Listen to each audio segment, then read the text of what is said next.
So why would anybody buy the 2019 RØDE Wireless GO in 2022? The thing that I have sitting right here.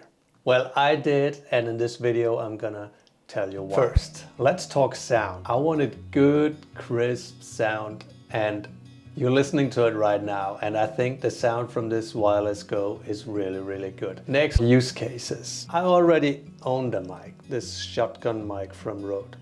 So why would I want to buy another mic? Well, let's just say when I'm shooting outside, I'm still a bit shy. And this mic I can attach to my shoulder straps on my backpack so that it's almost invisible and people won't notice. And if I'm then filming with my smartphone instead of my big bulky camera, it's almost like I'm just creating a home video. And that is nice, I think. The other use case is when I'm using my GoPro. I think the sound you get from a GoPro is not that great. And when you're moving around, like when you're mountain biking or skiing, the sound gets really, really bad. And in those situations, the Wireless GO is actually really, really good. I was quite surprised how well it coped with the wind noise. Also, I don't connect the Wireless GO directly to the GoPro. I just sync the sound afterwards in my video editing software. So it's a really easy setup. Next, I also wanted wireless audio. I already own a lavalier mic like this one, which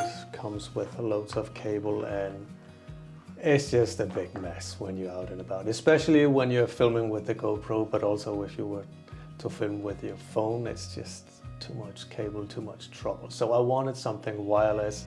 I wanted it to be reliable and easy to set up, and this is where the RØDE Wireless GO, even the 2019 version, really excels. You just turn on the transmitter and the receiver. Within 3 seconds they connect and that's it. You're done. And it's very reliable. I've not tested the range yet. It's supposed to go all the way to 70 meters eyesight, but I don't know.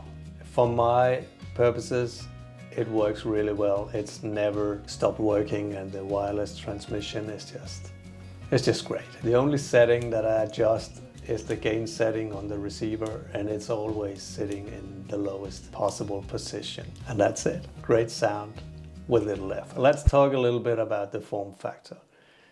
It is kind of bulky when you see it hanging here from my sweater, but compared to this one, it's actually tiny.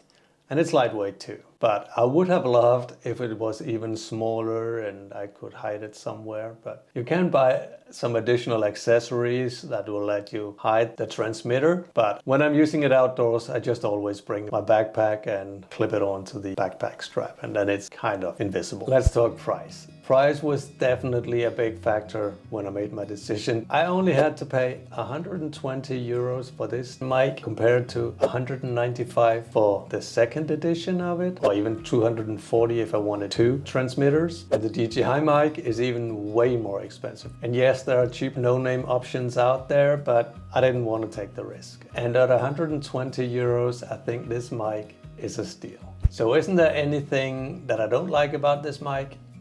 Of course there is. As I told you already, I think it's a bit too bulky. And I also like this furry cat to actually sit tight. You know, as soon as you touch it, more or less, it falls off. Next, if you want to watch my first experiences as a drone pilot, make sure to check out this video here. You'll see all my struggles and wins and how quickly I was able to shoot decent drone footage.